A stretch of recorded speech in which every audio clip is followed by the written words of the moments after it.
This was the most recent development that I saw. Example of someone that worked here that has said something very similar to her. Oh, interesting. Okay. It can't be your nephew because he has no self-awareness. But anyway, let me continue with the rest of her statement. I saw two paths when I was first starting. And I have a Honestly, though, girly pop, honestly, Anna, like, I have jokes that fall flat every time. So I honestly, it's samesies. Honestly, samesies. Really, genuinely samesies. Okay? I have to assume, guys, I have to assume that it was an attempt at a joke. I have to. For my sanity, guys, okay? For my own sanity, I have to. She could be referencing, what could she be referencing? What could she be referencing? And then I'm trying to find it. One sec. Let me see if it's this. Isn't that just how she speaks, though? Like, weird snide comments and shit is pretty normal for her. But it's confusing why she would do that. Can you play it again? Yeah, sure. Sorry, I was looking at this other clip. specific example of someone that worked here that has said something very similar to her. Oh, interesting. Okay. It can't be your nephew because he has no self-awareness. But anyway, let me continue with the rest of her statement. I saw two paths when I was first starting. And I have a... So I believe they're covering like a story about actress Maya Hawke talking about being a Nepo baby. But like the comment comes off so snide. Help. Some Poindexter college professor called me a birther, and now I'm on a weekly podcast with Dave Rubin and Jimmy Dore. Do you think Cenk was talking about Hassan? I think he was, but then I think Anna was like trying to throw shade or something. I don't know. And then I saw this and like maybe somebody else can confirm because I'm not 100% sure. But I saw this tweet and maybe again somebody else can confirm whether or not this is actually her or if it's somebody else pretending to be her, because it's totally possible, right? But someone tweeted out saying this. She sunk to the level of sending F-tier gamergate grifters, Sitch and Adam super chats talking shit about Sam and Emma from the Majority Report. Sam Cedar loves to ask you a question like that's completely irrelevant. But it's like some hyper-focused detail about something nobody cares about to just throw you into, oh, I got to find this thing. The way to respond to that is just to ignore it and say, well, that's irrelevant, but let's move on. Wait, did she actually go on their show once?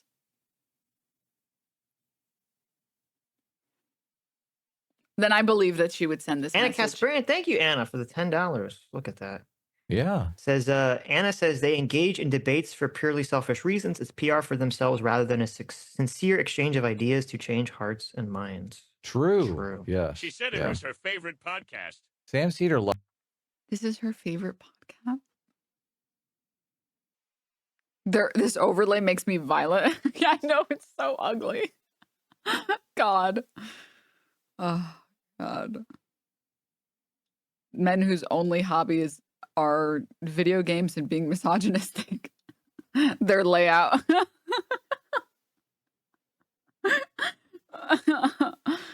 Oh, fucking rightoids, dude. Oh my God. Wait, what? Did Anna just diss Sam Cedar? I mean, from what I can see, this is, let me give some context for anyone here who's completely out of the loop on this one.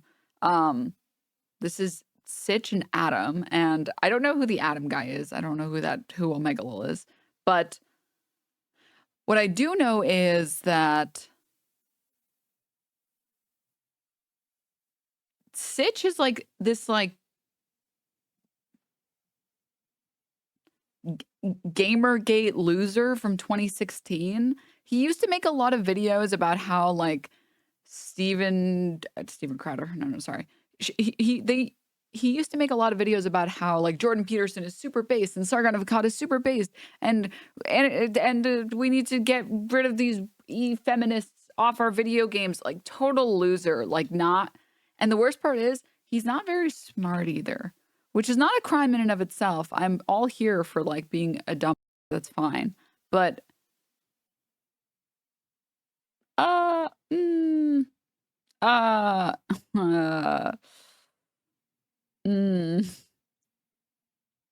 please tell me he's not Canadian. Uh-oh. I don't know how to tell you this. Let me see if I can find I don't know if any of his old videos are even still up.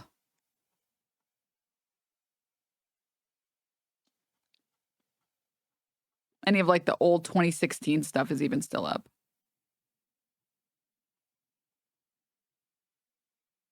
Oh my God. Oh my God, so many uploads. Okay, whew, finally. Whew. I mean, this title that I hovered over just looks great on its own. Video games are a breeding ground for racists. Journalists don't bother to fact check. Okay. Dude, just go literally sit in a COD lobby for like 15 minutes. Okay? Just 15 minutes. And I promise you, you will see that there are a lot of people who play video games that are racist. Okay? You don't even need to fucking fact check that. Oh my God. His channel is amazing.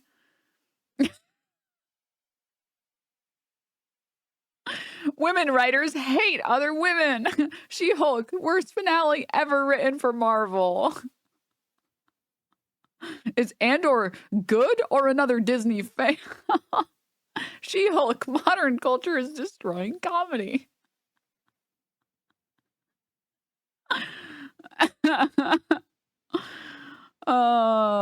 Really, really great stuff here. You can really get an idea of the type of content this guy makes, right? Look at this one.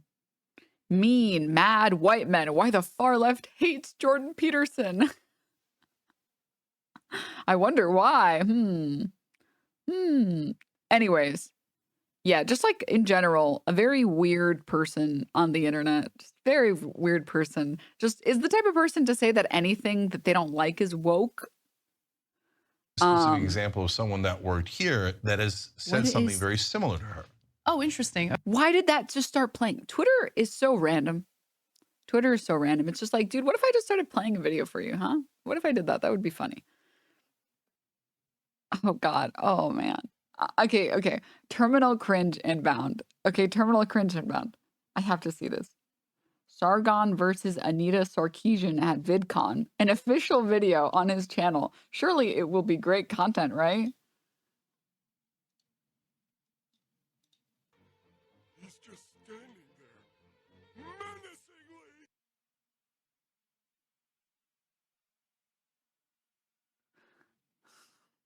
Oh, that was so funny. Oh. Gamergate controversy explained easy. Surely he wouldn't lie, right, guys? We're almost 3 years away from the beginning of Gamergate, and yet it is still constantly misunderstood by the normies.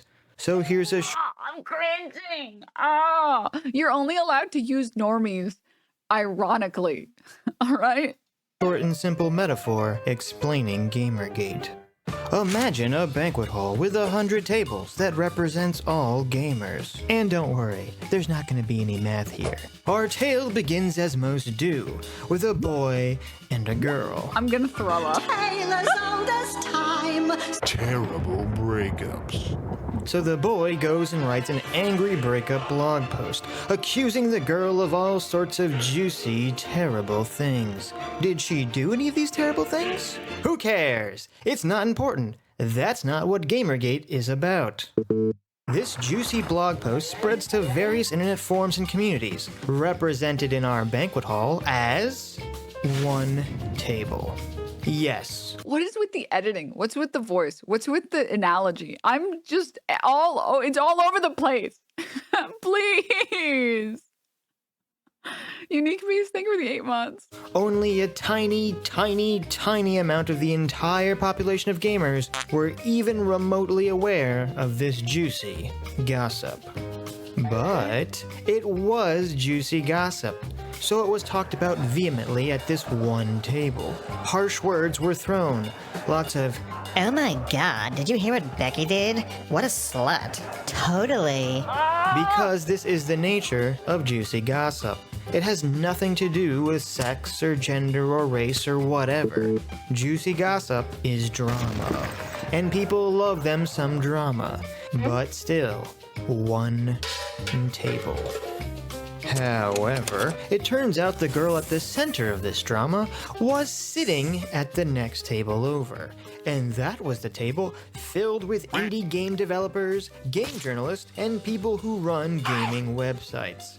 And it just so happens that the girl was friends with many of these people. So the girl, not wanting to be the center of this new drama, complains to her table. And they nod and say, Oh, that's so terrible and horrible. How can they do this to you? Then they turn and stare angrily at the one table, discussing the drama. But there is a problem. The table with all the gaming journals. I can't do anymore. I can't do anymore. I'm sorry. So that's an idea of like the channel. These metaphors are doing area damage. It's very effective. This is making me dumber. I know. Dear God, please make it stop. I didn't do anything to deserve this. I'm sorry. Pac-Man Trinity, thank you for the 10 months. Thank you. Oh my God. If your political movement takes 7 minutes of confused analogies, maybe your grievances are insane. I don't know. I don't know how this is possible, man. Anyways, sorry. The guy's a loser, basically. That's all. All of that was to say the guy's a loser, and he's since pivoted, I guess, to doing Hassan takedown videos. I'm sure at some point I might be so lucky to have a takedown video done on me. Who knows? I'm collecting them. They're kind of like awards at this point. For Ana Kasparian to be potentially donating to this page and being like, this is my favorite podcast.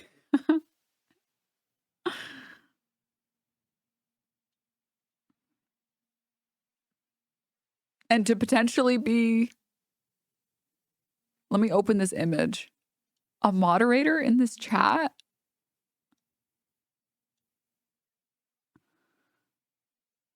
Oh no. Please. This is her episode?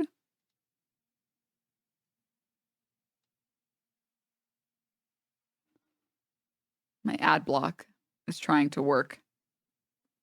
Come on, ad block, come on. Okay.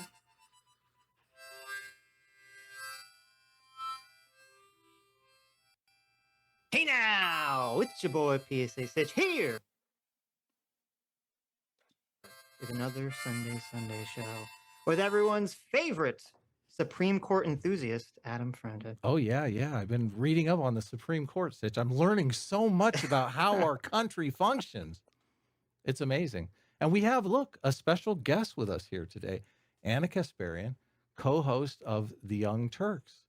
Do you want to introduce yourself? I mean, I feel like everyone, our audience definitely knows who you are, but you're probably doing other things as well. At the moment, I'm not. I'm mostly focusing on TYT. But yeah, I'm the executive producer and co-host of The Young Turks, and have been since 2007. And, I've done other things on the side at various points of my career. But for now, that's the main focus. Okay, so we're very excited. This was 11 months ago. Conversation. We started talking a little bit before the show, and you seem open to talking about a lot of things. You seem to be going through kind of a political transformation, evolution. I don't really know the right word to call it, but I'll let you talk about that. But first of all, people want to know, because you did mention in our little chat in DMs that I was wrong about the Daily Wire thing. Now, I make predictions on the show all the time, and I have never been wrong before. So people, if I'm correct, this was the first type of podcast she did after the birthing person stuff, Denims. Well, I mean, yeah, it's talking about her political shift, right? Ron's, thank you so much for the prime. I'd end up at the Daily Wire. That's not true? No. It's funny because, I'm going through something very real and very sincere, and it's uncomfortable, and it has not been an enjoyable process for me. It's been difficult. And so the internet being what it is, all sorts of people. Low-key, the first red flag is having a galley kitchen by choice. People from all sorts of political ideologies have theories on like what's actually happening with me, right? And the main accusation, both from the left and the right, is that I'm grifting, which is hilarious because literally nothing has changed about my work life. I'm in the same place. I have the same audience. The audience doesn't like some of what I have to say or some of the new conclusions I've come to. And so I wanted to kind of set the record straight about what I have personally experienced. I don't know what my political labels are at this point, right? Because I feel like I don't really fit anywhere. And that's just full honesty. It's, again, very uncomfortable for me. And I want to say that out of any point in my adult life, this is probably the point where I'm the most malleable and open to new information because of what I've experienced over the last few years. And I can get into details about that in just a moment. But that was the reason why I told Adam that, no, this isn't like a Daily Wire thing. I have no interest in working at the Daily Wire. I have no interest in leaving TYT. If anything, I just feel a responsibility to kind of correct what I got wrong in the past to the best of my ability and just do better moving forward. And the reason why I've been at TYT as long as I have is, despite what any of you might think about Cenk, he has never once tried to censor me or tell me what I can and can't say. That's the reason why, we get into these fiery debates and there's never any like retaliation for it. And as long as I'm free to speak my mind and genuinely speak my mind the way I have been, I plan on staying there. And there's absolutely no monetary or financial incentive for me to do anything I'm doing right now. Well, Sitch and I box a lot on this show. And I think people, I think they like that. I think they admire that we are able to fight with one another over a policy position and still walk away friends. So I spent the last week, I was watching a bunch of your most recent videos. And I mean, you're snapping back at Cenk quite often. I mean, it's actually quite refreshing. There's a couple things, and we have questions on these, but I'll let Sitch. I don't know. Do you have anything that you want to ask before we get started? So yeah, it turns out that Ana is a massive fan of our program. She's in every episode, just huge fan, right? Well, okay. So I happened to come across a video you guys did about me. It was the stream on I hate to name names, but you guys were covering the leftist mafia and their insane gaslighting video about me. And you guys were the only ones, as far as I could. Sorry, new copy pasta just dropped. So, I will make an argument. I don't think Hassan is bad, but he is undoubtedly a staunch capitalist. Hassan adds no, and provides no value. Dude, you don't need to put these many commas. You don't need to put so many commas. It's not necessary. Trust me, I hated my English teacher as much as the next person, but I'm telling you, you don't need to put this many commas. All of these so far have been unnecessary. He takes news, reports, and journalism, namely work of other people, and replays it in his stream and then makes money from subscriptions to the tune of about $70,000 a month within traditional Marxism. Values based on labor and reselling products of labor is the work of exploitative bourgeoisie. So Hassan is a capitalist exploiting disgruntled people. You're doing the Jesus meme again. Tank spacer? No. You're doing the Jesus meme of like, I consent. Isn't there someone you forgot to ask? You're YouTuber. Like, let's take Jay Aubrey, for example. Jay Aubrey. I consent to you watching my video, Hassan. Hassan, I consent to watching your video. This chatter. I don't.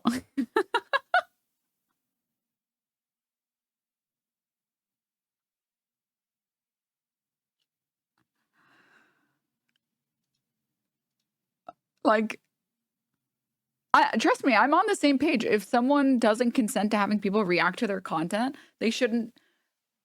no one should be reacting to their stuff if they really don't want it. You should respect a creator's wishes. But if the creator doesn't mind, or even dare I say that the creator appreciates it? Because I've reached out to content creators and been like, hey, is it cool if I watch your video? I've never watched one of your videos before. I would like to. Totally, you can say no. No pressure, nothing. Just tell me no if you don't want me to. You don't have to have a good reason. I don't care. You just let me know.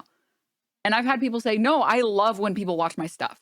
I love seeing the engagement. I love seeing the real-time reaction. I love it. It's great. Please do watch my stuff. And please don't feel the need to ever ask me again for future videos that I make.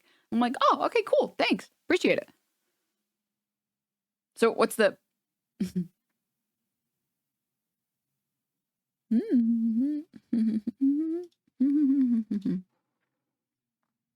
Shit tires me out so badly because Hassan addresses it every single day. I know, but like, did he consider that other people didn't consent? Huh? Did he? I bet he didn't. I bet he didn't. I just want to hear this part. See that actually did a good job in highlighting how badly they were gaslighting me. Right. And so I thank you for doing that because, when everyone around you, everyone who alleges to be your friends, tells you something you know isn't true, but they keep repeating it to you over and over again. You start asking yourself, like, am I the crazy one? You know? So that, I really appreciated that. But, you know, you guys have put out a ton of videos about me that have not been friendly or nice. And it's okay. I mean, I can be a good sport about it. And I do think that you guys raised. This is so cucked mentality, by the way. Like people who literally spend their time dunking on anything that's woke or feminism. And then you're like, it's okay. I forgive you guys.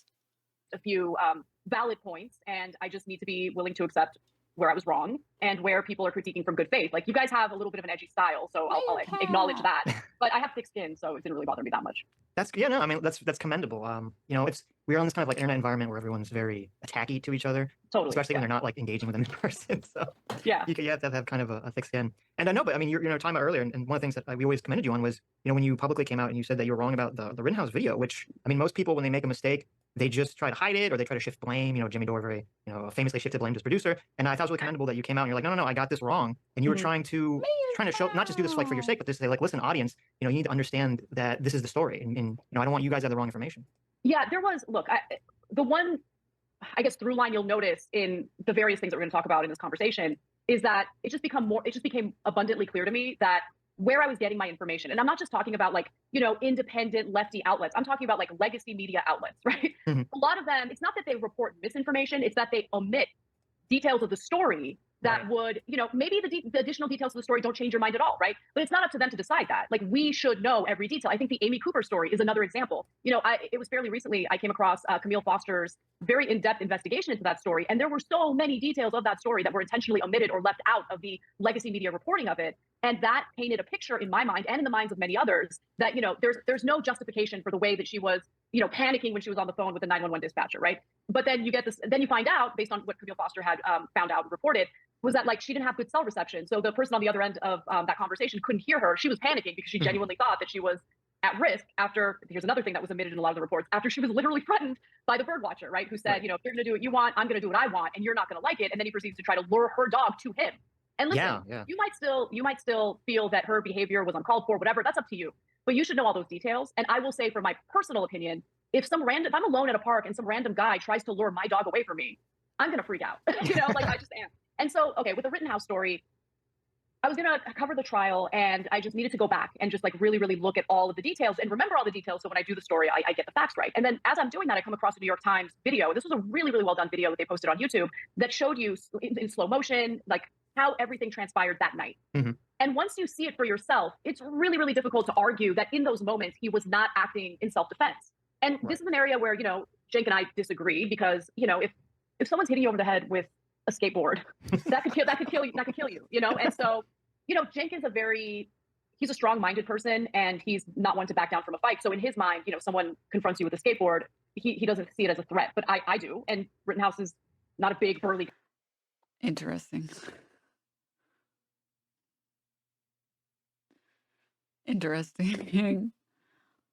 Well, I think I've seen enough.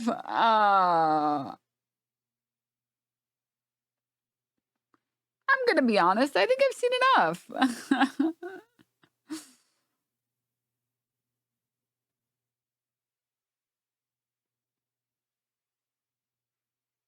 They gave her a soapbox. Of course she loves them. Yeah.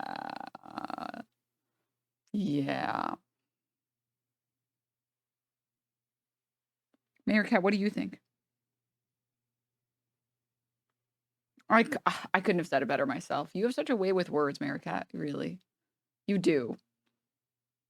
You do. You think Anna will do a heel turn like Bill Maher? Oh, for sure. Oh my God, yes.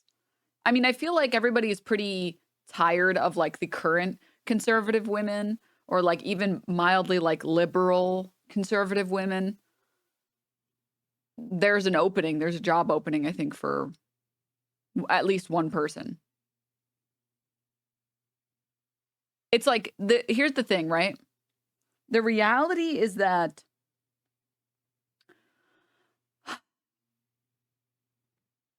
the details of the case with Kyle Rittenhouse, they all kind of start to matter a lot less once you recognize the fact that he should not have been there in the first place. Maybe a 17-year-old shouldn't be showing up to a different state to defend businesses with a gun. Maybe that the setup was the problem.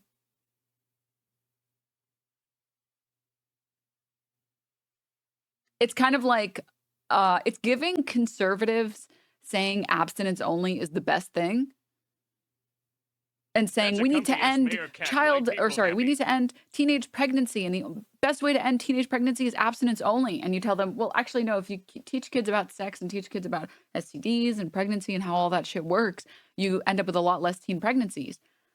And they're like, wait, you expect us to teach them about sex? What are you, crazy?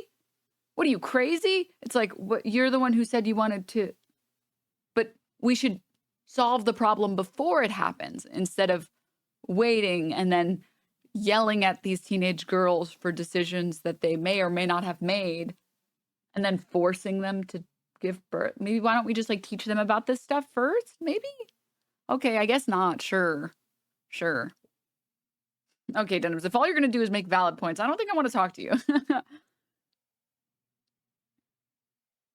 Next, you'll say we have to treat them like people. The comfy ass America accent. He's so cute, isn't he? Look at how cute he is. He's just a little baby. I'm convinced that people like Hassan, they've just never had an experience with a cat like this, so they don't understand that cats are based. Isn't that right, Mr. America? Oh, yes. Oh, yes.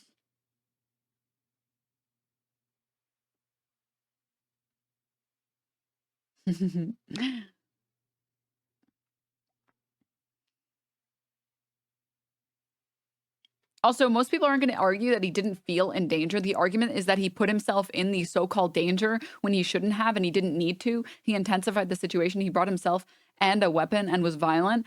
I mean, it's like, have you guys seen the animes with like samurais? And it's like the student takes out a sword and he's like, I'm going to fight you. And then the teacher or like the person that's eventually going to be his teacher says, hey, kid, you only take out your sword if you're ready to die. And then he does some crazy cool move that like, he like puts the blade to the person's neck and he's like, it's a weapon. Only take it out when you need it. Only take it out when you absolutely mean it.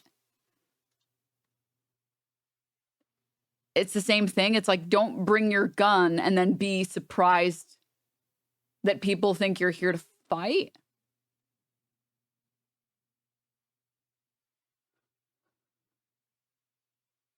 Like, what the fuck?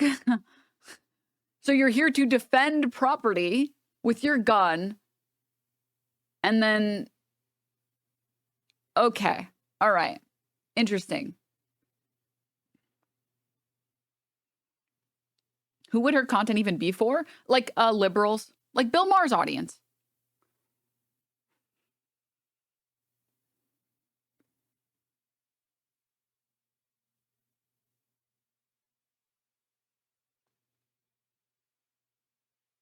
Sorry. He's just so cute. He's just such a baby. Sorry, he's just adorable.